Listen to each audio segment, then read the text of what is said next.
दोस्तों, बड़ी खबरें सामने आ रही है। नेतन्याहू को दुनिया में भगोड़ा बनाने की तैयारी। तुर्की ने इंटरपोल से मांगा रेड नोटिस। क्या अब दुनिया के किसी भी कोने में गिरफ्तार हो सकते हैं इजरायली प्रधानमंत्री? जानेंगे पूरा मामला। अगली खबर में आपको बताएंगे ईरान के साथ खड़ा हुआ चीन। अमेरिका के सबसे बड़े आर्थिक दबाव को बीजिंग ने दिया करारा जवाब। क्या ट्रंप की इकोनॉमिक डी डे वाली धमकी के सामने चीन ने खोल दिया मोर्चा? और साथ में आपको बताएंगे मुस्लिम महिला आयशा वहाब ने अमेरिका में रचा इतिहास। इजरायल समर्थक लॉबी के करोड़ों डॉलर खर्च करने के बावजूद जीत गया चुनाव। तो बिना समय गंवाए बात करते हैं खबरों की। दोस्तों, तुर्की ने इजरायल के प्रधानमंत्री बेंजामिन नेतन्याहू को पूरी दुनिया में भगोड़ा यानी वांटेड घोषित करवाने के लिए इंटरनेशनल पुलिस यानी इंटरपोल से हाथ मिला लिया है और उनके खिलाफ रेड नोटिस जारी करने की मांग की है। यह पूरा मामला गाजा के बेकसूर लोगों के लिए समंदर के रास्ते राहत सामग्री लेकर जा रहे ग्लोबल समुद्र फ्लोटिला के सामाजिक कार्यकर्ताओं पर इजरायली फौज के हमले से जुड़ा है, जिसमें इस्तांबुल की अदालत ने जुलाई 2026 में ही नेतन्याहू के खिलाफ नरसंहार और इंसानियत के खिलाफ अपराध करने के संगीन जुर्म में गिरफ्तारी का वारंट जारी किया था। और अब तुर्की ने इंटरपोल से कहा है कि इस जालिम को दुनिया के किसी भी कोने से गिरफ्तार किया जाए। अब इसका असली मतलब और मैंने भी समझ लो।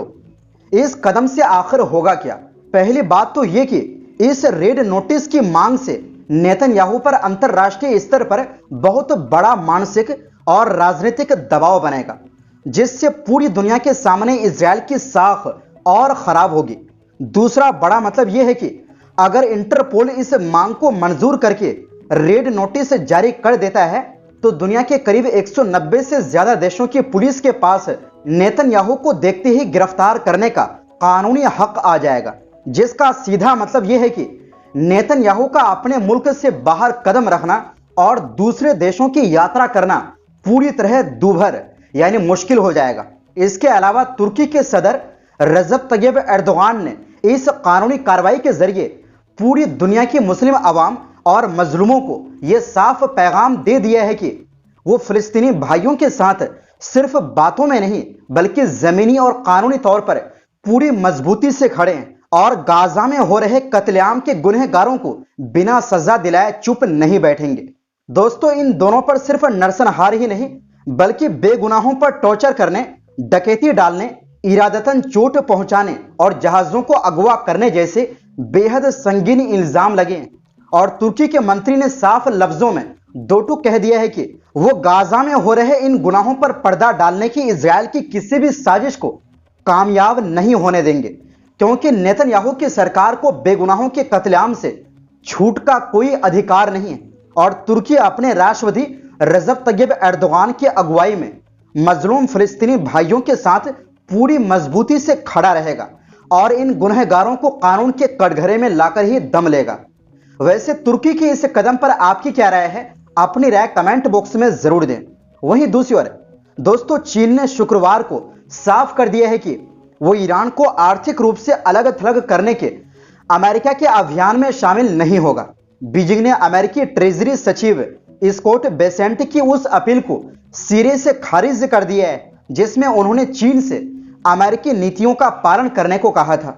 चीनी अधिकारियों ने अमेरिका के इन प्रतिबंधों और दबाव बनाने की रणनीति को पूरी तरह से बेकार बताया है। चीनी विदेश मंत्रालय के प्रवक्ता लिन जियान ने बीजिंग में पत्रकारों से बात करते हुए कहा कि प्रतिबंध और दबाव कभी भी किसी मुद्दे का समाधान नहीं कर सकते। उन्होंने सभी संबंधित पक्षों से जिम्मेदारी से काम लेने और इस समस्या को राजनीतिक और राजनयिक तरीकों से सुलझाने का आग्रह किया। लिन ने जोर देकर कहा कि सैन्य कार्रवाई, प्रतिबंध और दबाव केवल तनाव को बढ़ाते हैं और इससे किसी भी पक्ष का हित नहीं होने वाला है। उन्होंने स्पष्ट किया कि चीन उन सभी अवैध और एक तरफा प्रतिबंधों का कड़ा विरोध करता है जिनका अंतरराष्ट्रीय कानून में कोई आधार नहीं है। दोस्तों, ये विवाद तब और बढ़ गया जब अमेरिकी ट्रेजरी सचिव स्कॉट बेसेंट ने CNBC को दिए एक इंटरव्यू में चीन को चेतावनी भरे लहजे में इस अभियान का हिस्सा बनने को कहा। इससे एक दिन पहले बेसेंट ने दावा किया था कि वाशिंगटन ईरान पर इतिहास के सबसे सख्त प्रतिबंध लगाने जा रहा है, जिसे उन्होंने दुनिया के इतिहास में सबसे बड़ा समन्वित आर्थिक अलगाव कहा था, यानी ईरान को पूरी दुनिया से अलग थलग कर देना। उन्होंने साफ कहा कि जो भी देश ईरान से तेल खरीदेगा, आर्थिक लेन देन करेगा या उसके जहाजों की आवाजाही में मदद करेगा, अमेरिका उसके खिलाफ कड़ी कार्रवाई करेगा। बेसेंट ने दो टूक कहा कि देशों को तय करना होगा कि वो अमेरिका के साथ है या उसके खिलाफ। यह सख्त रुख राष्ट्रपति डोनाल्ड ट्रंप के हालिया ऐलान के बाद सामने आया है।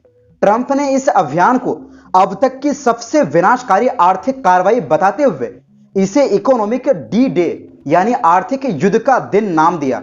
उन्होंने चेतावनी दी कि ईरान की मदद करने वाले देशों को भारी आर्थिक कीमत चुकानी पड़ेगी। दूसरी तरफ ईरान ने अमेरिका के इस अभियान को आर्थिक आतंकवाद और मानवता के खिलाफ अपराध करार देते हुए खारिज कर दिया है। ईरान के विदेश मंत्री अब्बास अरागची ने सोशल मीडिया प्लेटफॉर्म एक्स पर लिखा कि यह तथाकथित इकोनॉमिक डी डे असल में अमेरिका के अपने आंतरिक संकट जैसे रिकॉर्ड तोड़ कर्ज और बढ़ती ब्याज दरों से ध्यान भटकाने की एक चाल है। उन्होंने चेतावनी दी कि अपनी पुरानी और नाकाम नीतियों को दोबारा दोहराने से अमेरिका को सिर्फ और शर्मनाक हार मिलेगी।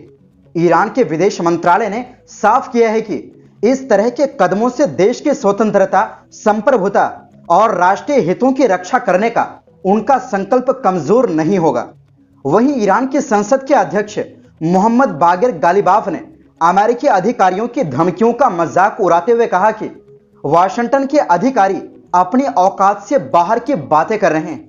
वहीं दूसरी ओर दोस्तों, गुरुवार के दिन कैलिफोर्निया की स्टेट सेनेटर आयशा वहाब ने अमेरिकी कांग्रेस यानी संसद के विशेष चुनाव में एक ऐसी ऐतिहासिक और शानदार जीत दर्ज की है जिसने अमेरिका के बड़े बड़े सियासी घरानों को हिलाकर रख दिया है। आयशा वहाब उन प्रोग्रेसिव नेताओं में शामिल हो गई है जिन्होंने इजराइल के सबसे बड़े और ताकतवर लॉबिंग ग्रुप AIPAC यानी American Israel public affairs committee के पानी की तरह बहाए गए अंधाधुन पैसे को धूल चटा दी। कैलिफोर्निया के डिस्ट्रिक्ट 14 की खाली पड़ी सीट के लिए जब मंगलवार की रात वोटिंग हुई तो मुकाबला इतना कड़ा था कि नतीजों का अंदाजा लगाना भी मुश्किल हो गया था, क्योंकि चुनाव के आखिरी हफ्तों में इजरायली समर्थक ग्रुप AIPAC ने आयशा वहाब को हराने के लिए उनकी विरोधी उम्मीदवार मेलिसा हर्नांडेज के प्रचार में पानी की तरह करीब $50 लाख झोंक दिए थे। अपनी इस शानदार जीत के बाद आयशा वहाब ने स्थानीय मीडिया से बात करते हुए साफ कहा कि चुनाव में विरोधी गुट की तरफ से लगाया गया पैसा बेहद गंदा और अश्लील था और वे जानती थी कि मुकाबला कड़ा होगा, लेकिन उन्हें अपने अवाम पर पूरा भरोसा था कि वो इस पैसे की साजिश को चीरकर सच्चाई को जरूर देखेंगे। जब 95% वोटों की गिनती पूरी हुई तो आयशा वहाब 53.1% वोटों के साथ बड़ी विजेता बनकर उभरी, जबकि इजरायली ग्रुप के दखल देने से पहले वो अपने चुनाव प्रचार में विरोधी से पूरे 20 पॉइंट आगे चल रही थी। इस बड़ी जीत पर कैलिफोर्निया के अरब अमेरिकन कॉकस की प्रेसिडेंट मिरवेट जुदेह ने बेहद खुशी जताते हुए कहा कि AIPAC पूरी तरह मिट्टी में मिल गया है और यह हक और इंसाफ की सच्ची जीत है। यह जीत इसलिए भी बेहद खास और ऐतिहासिक है क्योंकि चुनाव के आधिकारिक ऐलान के बाद आयशा वहाब अमेरिकी संसद में पहुंचने वाली पहली अफगान अमेरिकी महिला बन जाएंगी।